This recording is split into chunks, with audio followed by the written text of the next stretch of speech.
Pemirsa, berpuasa tidak hanya menahan lapar, tapi juga menjaga pola makan dan stamina. Nah, salah satu kuncinya adalah dengan bersahur.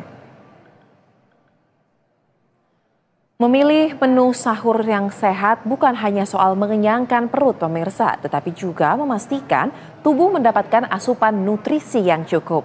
Karena dengan bersahur, orang yang berpuasa sangat perlu untuk menjaga energi, mencegah dehidrasi, konsentrasi selama beraktivitas, serta menjaga kesehatan pencernaan. Sehingga sangatlah perlu memilih menu sahur yang sehat sekaligus membuat kenyang lebih lama. Seperti diantaranya nasi merah, gandum, dan oatmeal yang mengandung karbohidrat tinggi, serta juga sebagai sumber energi. Lalu ada pula protein untuk daya tahan tubuh seperti ikan, tahu, dan tempe. Jangan lupa juga serat yang berasal dari sayur serta buah-buahan. Lemak sehat yang dikonsumsi dari buah alpukat dan kacang-kacangan, kemudian jangan lupa untuk konsumsi air putih yang cukup ataupun jus agar terhindar dari dehidrasi. Lalu, apa saja makanan yang perlu dihindari saat sahur? Yaitu makanan dengan kadar gula berlebih yang membuat tubuh akan cepat terasa lemas. Jangan pula terlalu banyak untuk mengkonsumsi makanan terlalu asin, apalagi makan goreng-gorengan yang bisa menghambat pencernaan. Dan pemirsa, hati-hati juga saat makanan cepat saji atau fast food akan Anda konsumsi, serta minum minuman yang mengandung kafein secara berlebih.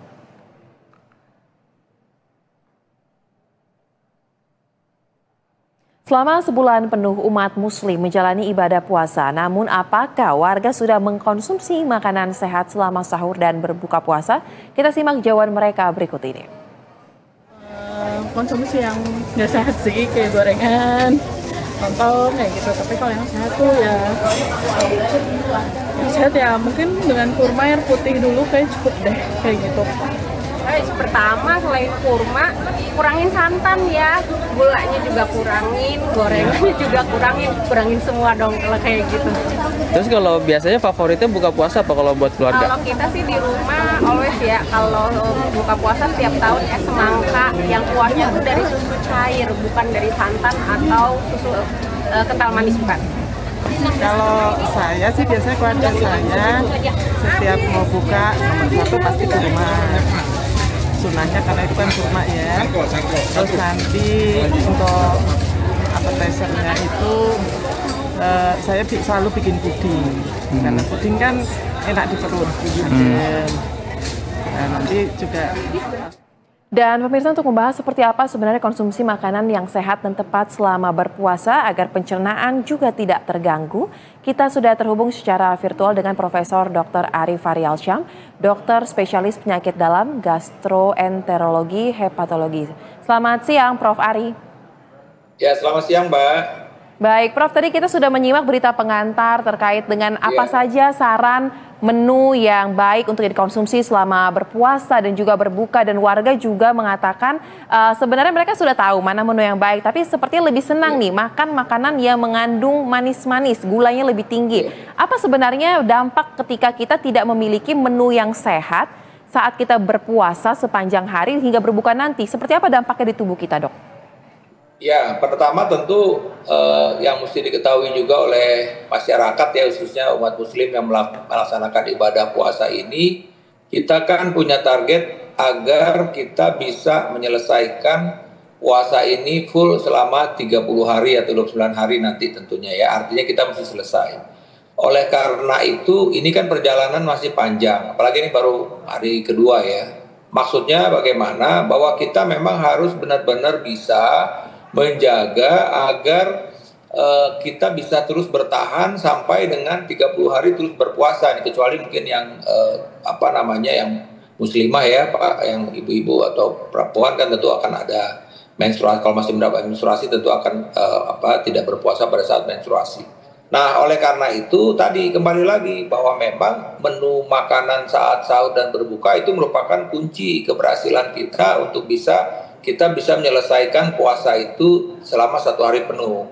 Nah, bagaimana menunya? Tadi juga udah disinggung. Jadi pada saat pagi hari, pada saat sahur, kita berusaha untuk menghindari makan makanan yang terlalu pedas misalnya, atau kemudian juga yang berlemak yang terlalu complicated yang membuat perut kita ini tidak nyaman nantinya pada saat siang harinya. Kenapa? Karena kan sejatinya sahur itu adalah breakfast ya. Jadi lambung kita atau pencernaan kita itu sudah berpuasa juga pada saat kita tidur. Oleh karena itu makanan yang kita konsumsi adalah makanan yang simple-simple. Ya, disebutkan juga tadi memang betul kita jangan mengkonsumsi kafein, kopi misalnya pada saat sahur. Kenapa? Karena itu akan merangsang diuresis, merangsang buang air kecil. Nanti kita sudah mengalami dehidrasi nih sebelum kita pada saat berpuasa. Kemudian pilihan yang berikutnya adalah pada saat berbuka. Pada kesempatan berbuka pun kan kembali lagi ini kan breakfast juga. Oleh karena itu di awal kita itu baiknya memang mengkonsumsi lah tadi anjuran Nabi kurma misalnya ya kan. Kemudian makan makanan kue penganan dulu, minum, sholat, baru makan besarnya. Makan besarnya pun dianjurkan jangan terlalu penuh, jangan terlalu berlebihan. Kenapa? Karena kan kita juga masih mau ada ibadah lagi, ya kan, agar kita tadi bisa putus. Nah, pilihan-pilihan makanan yang perlu diperhatikan juga yang kadang-kadang pada minggu-minggu pertama, banyak artinya kami mengidentifikasi dari tahun ke tahun, pasien itu mengalami radang tenggorokan misalnya, atau mengalami pencernaan yang tidak nyaman atau mahnya kambuh. Kenapa? Karena tadi misalnya pada saat berbuka langsung dengan goreng-gorengan, padahal kita tahu itu tenggorokan kita sedang kering ya, yang dibutuhkan adalah air putih minum, kemudian juga makanan-makanan yang lembut dulu gitu. Setelah beberapa saat, setelah kita sholat mau makan baru boleh goreng-gorengan. Jadi itu sepertinya intinya Mbak yang artinya harus menjadi perhatian adalah agar kita bisa menyelesaikan full puasa ini selama 30 hari gitu, terutama untuk kaum hawa ya, kaum para laki-laki nih, karena kan kalau untuk yang perempuan tadi ada tidak berpuasa dengan menstruasi pada saat menstruasi tadi. Demikian Mbak. Baik, nah lantas ini Prof. Ari, apakah ada perbedaan strategi untuk melakukan puasa dengan lebih sehat, tetap menjaga konsentrasi dan tetap fit bagi orang yang memiliki penyakit mah akut? Apakah ini ada strategi yang bisa dibagikan, Dok? Ya, secara umum sebenarnya lebih kurang sama ya. Yang penting adalah kan makanan orang sakit mah ini harus menghindari asam-asam, pedas-pedas, komponen yang mengandung banyak coklat, keju, lemak-lemak. Nah, biasanya pada pasien-pasien yang memang cukup sensitif, ya saya juga menganjurkan untuk pada saat minggu-minggu pertama ini akan terjadi peningkatan asam lambung, biasanya penyesuaian. Makanya saya anjurkan untuk mengkonsumsi obat penekan asam lambung ya, bukan penetralisir. Jadi kalau seperti antasida itu sifatnya netralisir, tapi yang dikonsumsi adalah untuk penekan produksi asam lambung, seperti misalnya ranitidin, omeprazol, lansoprazol, gitu seperti itu. Jadi untuk menekan agar produksi asam lambung itu bisa terkontrol pada minggu-minggu pertama. Nah, biasanya setelah perjalanan waktu ya kan dia mengalami makannya menjadi teratur, kemudian dia banyak melakukan ibadah sehingga apa yang terjadi bahwa dia lebih dekat dengan Yang Maha Kuasa. Nah, itu memang tentu akan memperbaiki sakit mahnya. Biasanya pada minggu kedua dan seterusnya dia tidak perlu obat-obatan lagi dan insya Allah bisa menyelesaikan puasa itu dengan sebaik-baiknya. Demikian, Mbak. Baik, nah kemudian dokter Anda mengatakan sebenarnya untuk menu berpuasa, baik itu kita akan sahur ataupun saat berbuka, sebaiknya itu menunya yang simpel-simpel saja dan juga tidak yang berlebihan ya mengkonsumsinya. Lantas sebagai dokter spesialis, apakah Anda memiliki takaran yang bisa menjadi acuan, misalnya dalam satu piring makan lebih banyak proteinnya kah mungkin, atau karbonya kah, atau seratnya kah ketika kita hendak makan dari berbuka sampai nanti ketika kita hendak juga bersahur, seperti apa dokter? Iya, jadi kan salah satu hal tujuan dari berpuasa ini kan kita sebenarnya mengatur makan ya. Dan juga secara umum juga kita mengurangi konsumsi makan kita. Jadi ketika artinya biasa kita makan 3 kali menjadi makan 2 kali. Artinya ini ada makanan yang tidak. Nah, oleh karena itu mengenai konsumsi komposisi sebenarnya sama saja gitu ya, tidak ada perbedaan. Tapi tentu misalnya pada pagi hari ada tetap komponen karbohidrat misalnya dari nasi ya kan. Kemudian ada faktor dari proteinnya ya, lemak sedikit misalnya dari daging atau dari telur. ya telur rebus ya misalnya, atau dari ikan ya, ikan atau ayam. Jadi ada unsur proteinnya di situ. Nah, bagaimana bentuknya? Misalnya pilihannya ya tadi, kalau kita memang tadi cukup mengganggu sekali masalah lambung kita, bisa aja konsumsi pada saat sahurnya misalnya dengan telur rebus saja, misalnya nasi dengan kecap misalnya gitu. Atau ada satu potong kerupuk untuk gorengan, ada unsur lemaknya ada masuk di situ.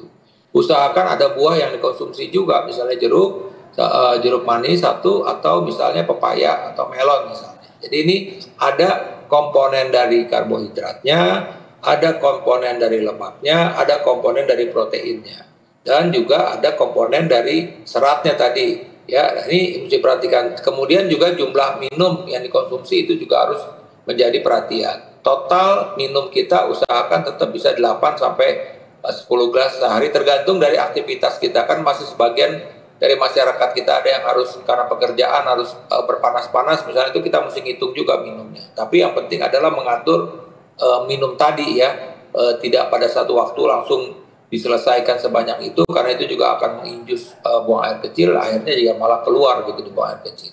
Jadi itu kira-kira Mbak, jadi tidak ada hal yang khusus. Karena sejatinya begini, ketika kita berpuasa itu nanti karbohidrat atau makanan itu akan berada di lambung kira-kira 6 sampai 8 jam. Baik. Kemudian tubuh masih bisa menggunakan karbohidrat sebagai sumber kalori itu biasa sampai 12 jam. 10 sampai 12 jam. Kemudian apa yang terjadi? Maka akan terjadi penghancuran lemak. Nah, disitulah sebenarnya salah satu hikmah sehat adalah akan terjadi penghancuran lemak pada saat kita berpuasa. Demikian Mbak, makasih. Baik, kita harapkan apa yang dokter sampaikan ini dapat disimak juga oleh pemirsa BTV dan Berita 1, sehingga puasanya selama sebulan ke depan dapat lancar, sehat, dan juga merayakan hari kemenangan dengan penuh kebahagiaan. Terima kasih Profesor Dr. Arif Aryaelsyam, dokter spesialis penyakit dalam, telah bergabung bersama kami di Berita 1 Siang. Salam sehat.